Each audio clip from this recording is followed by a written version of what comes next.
今天我们来阅读《被讨厌的勇气》第1页。我们的不幸是谁的错？一进入书房，青年便弓腰驼背地坐在屋里的一张椅子上。他为什么会如此激烈地反对哲人的主张呢？原因已经不言而喻。青年自幼就缺乏自信，他对自己的出身、学历，甚至容貌都抱有强烈的自卑感。也许是因为这样，他往往过于在意他人的目光，而且他无法衷心地去祝福别人的幸福，从而常常陷入自我嫌恶的痛苦境地。对青年而言，哲人的主张不过是乌托邦的空想而已。不为人知的心理学第3巨头。青年，刚才您提到另一种哲学，但我听闻先生的专长好像是希腊哲学吧？哲人，是啊，从10几岁开始就一直和希腊哲学为伴，从苏格拉底到柏拉图、亚里士多德等，知识巨人们一直都陪伴着我。现在我也在翻译柏拉图的著作，对古希腊的探究也终身都不会停止。青年，那么另一种哲学又是指什么呢？哲人，他是由奥地利出生的精神科医生阿尔弗雷德·阿德勒于20世纪的初创立的全新心理学。我们现在一般根据创立者的名字而称其为阿德勒心理学。青年，这倒是让我有些意外。希腊哲学的专家还有研究心理学吗？我不清楚其他的心理学是什么情况，但是阿德勒心理学可以说是与希腊哲学一脉相承的思想，是一门很深奥的学问。青年，如果是弗洛伊德或者荣格的心理学，我也多少会有些心得体会，的确是非常有趣的研究领域。哲人，是的，弗洛伊德和荣格也非常有名。阿德勒原本是弗洛伊德主持的维也纳精神分析协会的核心会员，但是两个人后来因观点的对立而导致关系破裂，于是阿德勒根据自己的理论开创了个体心理学。青年，个体心理学可真是一个奇怪的名字。总之，这个叫阿德勒的人是弗洛伊德的弟子吧？哲人，不是弟子，这一点常常被人误解，在这里必须对此做出明确否定。阿德勒和弗洛伊德年龄相仿，是平等的研究者关系，这一点完全不同于把弗洛伊德视若父亲一样仰慕的荣格。而且一提到心理学，人们往往只想到弗洛伊德或荣格的名字，但在世界上，阿德勒与弗洛伊德、荣格并列的3大巨头之一。青年，是啊，我这方面的知识也的确还有所欠缺。哲人，你不知道阿德勒也很自然。阿德勒就曾说，将来也许没人会想起我的名字，甚至人们会忘记阿德勒派。但是，他说即使如此也没有关系，因为他认为阿德勒派本身被遗忘，就意味着他的思想已经由一门学问蜕变成了人们共同的感觉。青年，也就是说，它是一门不单纯为了做学问的学问。哲人，是的，例如，因全球畅销书《人性的弱点》和美好的人生而著名的戴尔·卡耐基也曾评价阿德勒为终其一生研究人及人潜力的伟大心理学家，而且其著作中也体现了很多阿德勒的思想。同样，史蒂芬·科维所著的《高效能人士的7个习惯》中，许多内容也与阿德勒的思想非常接近。也就是说，阿德勒心理学不是死板的学问，而是要理解人性的真理和目标。但是，可以说领先时代100年的阿德勒思想非常超前，他的观点也具有极强的前瞻性。青年，也就是说，不仅仅是希腊哲学，先生的主张也借鉴了阿德勒心理学的观点。哲人，正是如此。青年，明白了。那我就要再问一下您的基本立场了。您研究的是哲学家还是心理学家呢？哲人，我是哲学家，是活在哲学中的人。对我来说，阿德勒心理学是与希腊哲学一样的思想，是一种哲学。青年，好的，那么我们就开始辩论吧。再怎么找原因也没办法改变一个人。青年，咱们先来梳理一下辩题。先生说人可以改变，而且人人都可以获得幸福，对吧？哲人，是的，无一例外。青年，关于幸福的议题稍后再说。首先我要问问您改变一事。人的确都期待改变，我是如此，随便问一个路人，恐怕也会得到相同的答案。但是，为什么人家都期待改变呢？答案只有一个，那就是因为大家都无法改变。假若轻易就可以改变，那么人们就不会特意的期待改变了。人即使想要改变，也无法改变。正因为如此，才会不断有人被宣扬可以改变人的新兴宗教或怪异的自我启发课程所蒙蔽。难道不是这样吗？哲人，那么我要反过来问问你，为什么你会如此固执地主张人无法改变呢？青年，原因是这样的。我的朋友中有一位多年躲在自己房间中闭门不出的男子，他很希望到外面去，如果可以的话，还想像正常人一样拥有一份工作。他很想改变目前的自己。作为朋友，我可以担保他是一位非常认真，并且对社会有用的男人，但是他非常害怕到房间外面去。只要踏出房间一步，就会心悸不已，手脚发抖。这应该是一种神经症，即使想要改变也无法改变。哲人，你认为他无法走出去的原因是什么呢？青年，详细情况我不太清楚，也许是因为与父母关系不和，或者是由于在校或职场受到侮辱而留下了心灵创伤，亦或是因为太过娇生惯养了吧。总之，我也不方便详细打听他的过去或者家庭状况。哲人，总而言之，你朋友在过去有些心灵创伤或者其他的什么原因，结果他无法再到外面去。你是要说明这一点吗？青年，那是当然，在结果之前肯定先有原因，我总觉得他有些奇怪。哲人，那么我们假设他无法走出去的原因是他小时候的家庭环境。假设他在父母的虐待下长大，从未体验过人间真情，所以才会惧怕与人交往，以致闭门不出。这种情况可能存在吧？青年，很有可能，那应该就会造成极大的心灵创伤。哲人，而且你说一切结果之前都先有原因。总之，你认为现在的我，作为结果是由过去的事情作为原因所决定，这样可以理解吧？青年，当然。哲人，假若如你所言，如果所有人的现在都由过去所决定，那岂不是很奇怪吗？同时，如果不是所有在父母虐待中长大的人都和你朋友一样闭门不出，那么事情就讲不通了。所谓过去决定现在，原因支配结果，应该就是这样吧？青年，你想说什么呢？哲人，如果一味地关注过去的原因，企图仅仅靠原因去解释事物，那就会陷入决定论，也就是说，最终会得出这样的结论：我们在现在甚至未来，全部都由过去的事情所决定，而且根本无法改变，是这样吧？青年，那么您是说与过去没有关系？哲人，是的，这就是阿德勒心理学的立场。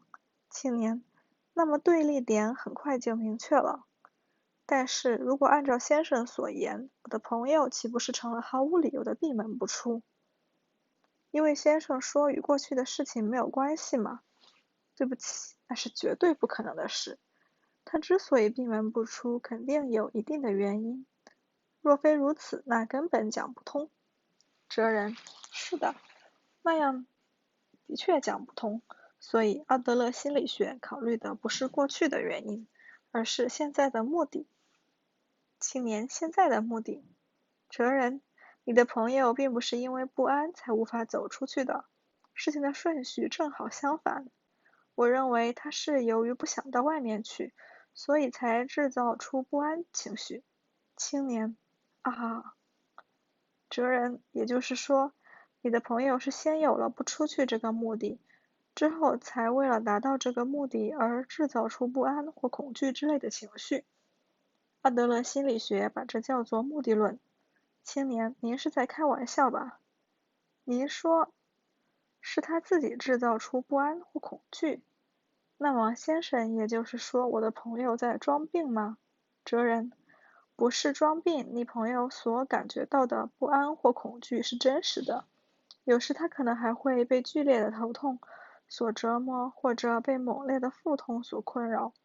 但是这些症状也是为了达到不出去这个目的而制造出来的。青年：绝对不可能，这种理论太不可思议了。哲人：不，这正是原因论和目的论的区别所在。你所说的全都是根据原因论而来的，但是如果我们一直依赖原因论，就会永远止步不前。心理创伤并不存在。青年：既然您如此坚持，那就请您好好解释一下吧。原因论和目的论的区别究竟在哪里呢？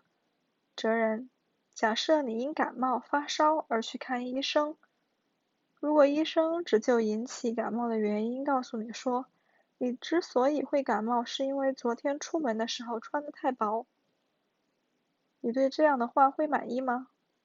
青年：不可能满意啊。感冒原因是穿得薄也好，淋了雨也好，这都无所谓。问题是现在正受着高烧的折磨这个事实，关键在于症状。如果是医生的话，就应该好好开药或者打针，以一些专业性的处理来进行治疗。哲人：但是立足于原因论的人们，例如一般的生活顾问或者精神科医生，仅仅会指出，你之所以痛苦是因为过去的事情，继而简单的安慰，所以错不在你。所谓的心理创伤学说就是原因论的典型。青年，请稍等一下，也就是说，先生您否认心理创伤的存在，是这样吗？哲人坚决否定。青年：哎呀，先生您不应该是说阿德勒，他不也是心理学大师吗？哲人：阿德勒的心理学明确否定心理创伤，这一点具有跨时代的创新意义。弗洛伊德的心理创伤学说的确很有趣，他认为心灵过去所受的伤害，就是心理创伤，是引起目前不幸的罪魁祸首。当我们把人生看作一幕大型戏剧的时候，它那因果规律的简单逻辑和戏剧性的发展进程，自然而然的就会散发出摄人心魄的魅力。但是，阿德勒在否定心理创伤学说的时候，说了下面这段话：任何经历本身并不是成功或者失败的原因。我们并非因为自身经历中的刺激，所谓的心理创伤而痛苦。事实上，我们会从经历中发现符合自己目的的因素。决定我们自身的不是过去的经历，而是我们自己赋予经历的意义。青年，发现符合目的的因素。哲人：正是如此。阿德勒说，决定我们自己的不是经验本身，而是赋予经验的意义。请你注意这一点，并不是说遭遇大的灾难或者幼年受到虐待之类的事，对人格形成毫无影响。相反，影响会很大。但关键是经历本身不会决定什么。我们给过去的经历赋予了什么样的意义，这直接决定了我们的生活。人生不是由别人赋予的，是由自己选择的。是自己选择自己如何生活。青年，那么先生，你难道认为我的朋友是自己乐意将自己关在房间里的吗？难道您认为是他主动选择躲在房间里的吗？我敢认真地说，不是他自己主动选择的，而是被迫选择的。他是不得不选择现在的自己。哲人，不对。假若你的朋友认为自己是因为受到父母的虐待而无法适应社会，那说明他内心本来就有促使他那样认为的目的。青年，什么目的？哲人，最直接的目的就是不出门，为了不出门才制造出不安或恐惧。青年，问题是为什么不想出去呢？问题正在于此。哲人，那么请你站在父母的角度想一想，如果自己的孩子总是闷在房间里，你会怎么想呢？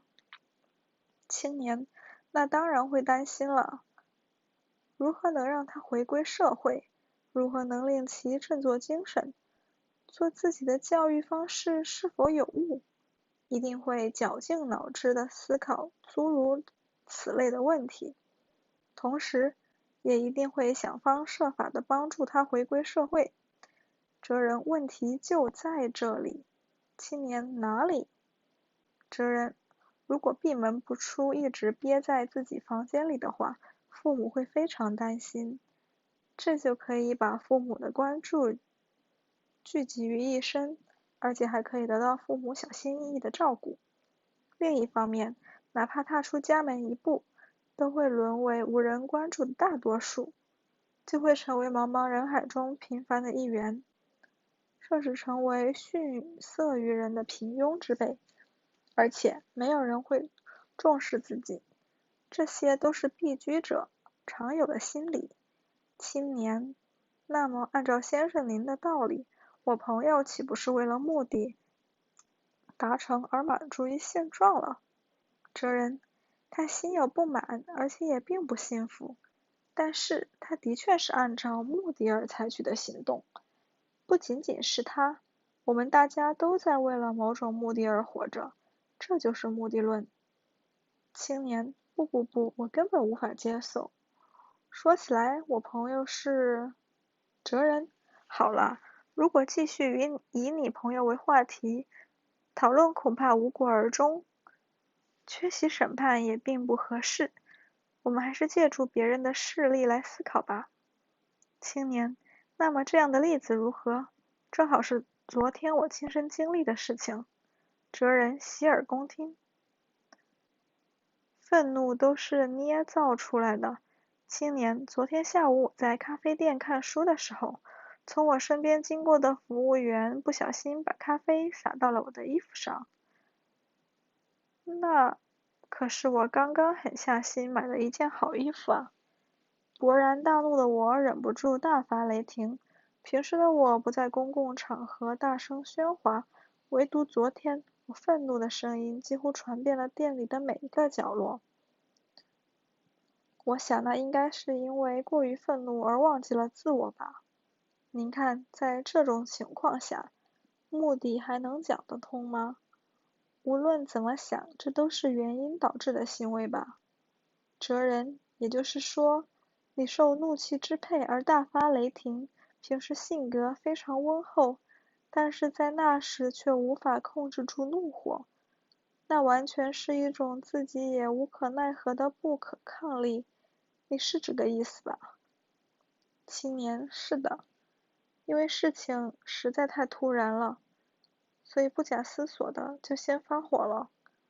哲人，那么我们来假设昨天你恰巧拿着一把刀，一生气便向对方刺了过去。在这种情况下，你还能辩解说，那是一种自己也无可奈何的不可抗力吗？青年，您这种比喻也太极端了。哲人，并不极端。按照你的道理推下去，所有盛怒之下的犯罪都可以归咎于怒气，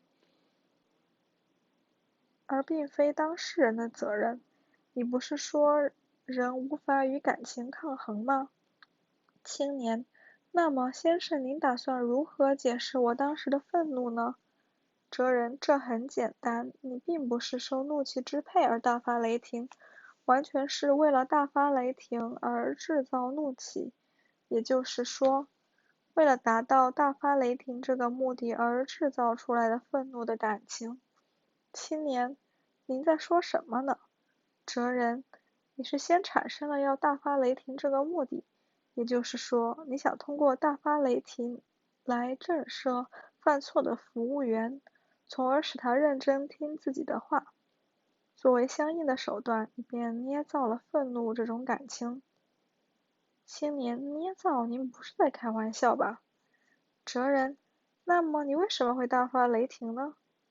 青年，那是因为生气呀。哲人，不对，即使你不大声呵斥，而是讲道理的话，服务员也应该会诚恳地向你道歉，或者用干净的抹布为你擦拭。总之，他应该也会采取一些应有的措施，甚至还可能为你洗衣服。而且，你心里多少也预料到了他可能会那样做。尽管如此，你还是大声呵斥了他。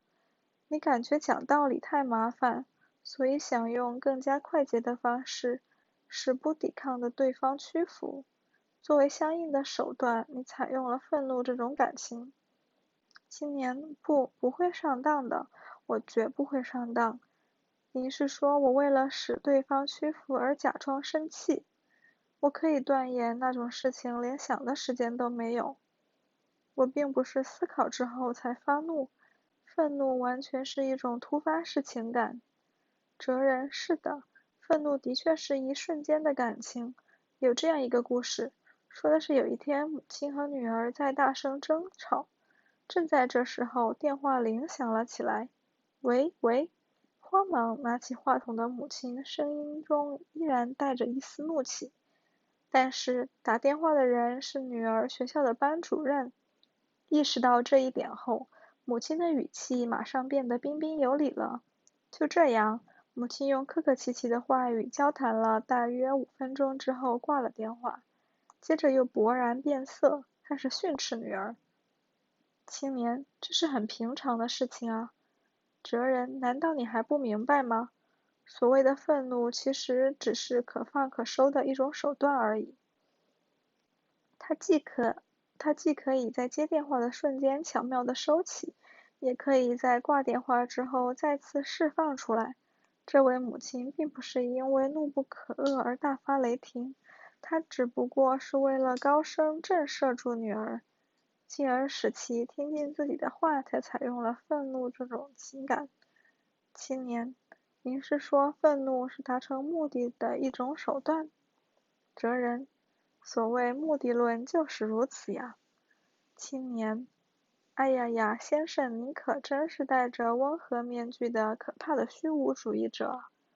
无论是关于愤怒的话题，还是关于我那位闭门不出的朋友的话题，您所有的见解都充满了对人性的不信任。弗洛伊德说错了。哲人，我的虚无主义表现在哪里呢？青年，你可以试想一下。总而言之，先生，您否定人类的感情，您认为感情只不过是一种工具，是一种为了达成目的的手段而已。但是，这样真的可以吗？否定感情也就意味着否定人性。我们正因为有情感，正因为有喜怒哀乐，才是人。假如否定了感情，人类将沦为不完美的机器。这不是虚无主义又是什么呢？哲人，我并不否定情感的存在。任何人都有情感，这是理所当然的事情。但是如果你说人是无法抵抗感情的存在，那我就要坚决地否定这种观点了。我们并不是在感情的支配下而采取行动的，而且在人不受感情支配这个层面上，进而在人不受过去支配这个层面上，阿德勒心理学正是一种与虚无主义截然相反的思想和哲学。青年，不受感情支配，也不受过去支配。哲人，假如某个人的过去曾经遇到过父母离婚的变故，这就如同18度的井水，是一种客观的事实吧。另一方面，对这件事情的冷暖感知是现在的主观感觉，无论过去发生了什么样的事情，现在的状态取决于你赋予既有事情的意义。青年，您是说问题不在于发生了什么，而在于如何诠释。哲人正是如此。我们不可乘坐时光机器回到过去，也不可能让时针逆转。如果你成了原因论的信徒，那就会在过去的束缚之下永远无法获得幸福生活。青年，就是啊，正因为过去无法改变，生命才如此痛苦啊。哲人，还不仅仅是痛苦。如果过去决定一切，过去又无法改变的话，那么活在今天的我们对人生也将会束手无策。结果会如何呢？那就可能会陷入对世界绝望、对人生厌弃的虚无主义或悲观主义之中。以精神创伤说为代表的弗洛伊德式原因论就是变相的决定论，这是虚无主义的入口。你认同这种观点吗？青年，这一点我也不想认同，尽管不愿意认同，但是过去的力量的确很强大。哲人，我们要考虑人的潜能。假如人是可以改变的存在，那么基于原因论的价值观也就不可能产生了，目的论自然就会水到渠成。青年，总而言之，您的主张还是以人是可以改变的为前提的吧？哲人，当然，否定我们人类的自由意志，把人看作机器一样的存在，这是弗洛伊德式的原因论。青年环视了一下哲人的书房，墙壁上全部做成了书架，木质的小书桌上放着未完成的书稿和钢笔。人并不受过去的原因所左右，而是朝着自己定下的目标前进，这就是哲人的主张。哲人所提倡的目的论是一种彻底颠覆正统心理学中的因果论的思想，这对青年人来说根本无法接受。那么，该从何处破论呢？青年深吸了一口气。苏格拉底和阿德勒。青年，明白了。那么，我再说说另一位朋友的故事。我有位朋友 Y 是一位非常开朗的男士，即使和陌生人也能谈得开。他深受大家的喜爱，可以瞬间令周围的人展露笑容，简直是一位向日葵般的人。而我就是一个不善与人交往的人，在与他人谈判的时候，总觉得很不自然。那么，先生，您按照阿德勒的目的论，应该会主张人可以改变吧？哲人，是的。我也好，你也好，人人都可以改变。青年，那么先生，您认为我可以变成像 Y 那样的人吗？当然，我是真心的想变成 Y 那样的人。哲人，如果就目前来讲，恐惧比较困难。哈哈哈。青年露出破绽了吧？你是否应该撤回刚才的主张呢？哲人，不，并非如此。我不得不遗憾地说，你还没能理解阿德勒心理学，改变的第一步就是理解。青年，那您是说只要理解阿德勒心理学，我也可以变成像 Y 那样的人？哲人，为什么那么急于找到答案呢？答案不是应该从别人那里得到，而应该是自己亲自找出来。从别人那里得到的答案只不过是对症治疗法而已，没有什么价值。另外，例如，苏格拉底就没有留下一部自己亲手写的著作，将他与雅典的人们，特别是与年轻人的辩论进行整理，然后把其哲学主张写成著作，留存后世的是其弟子柏拉图。而阿德勒也是一位毫不关心著作活动，而是热衷于在维也纳咖啡馆里与人交谈，或者是在讨论小组里与人辩论的人物。他们都不是那种只知道闭门造车的知识分子。青年，您是说苏格拉底和阿德勒都是想要通过对话来启发人们？哲人正是如此。你心中的种种疑惑都将会在我们接下来的对话中得以解决，而且你自己也将会有所改变。但那不是通过我的语言，而是通过你自己的手。我想通过对话来导出答案，而不是去剥夺你自己发现答案的宝贵过程。也就是说，我们俩要在这个小小的书房内再现苏格拉底或阿德勒那样的对话。青年，你不愿意吗？哲人，岂会不愿意呢？我非常期待。那就让我们一决胜负吧。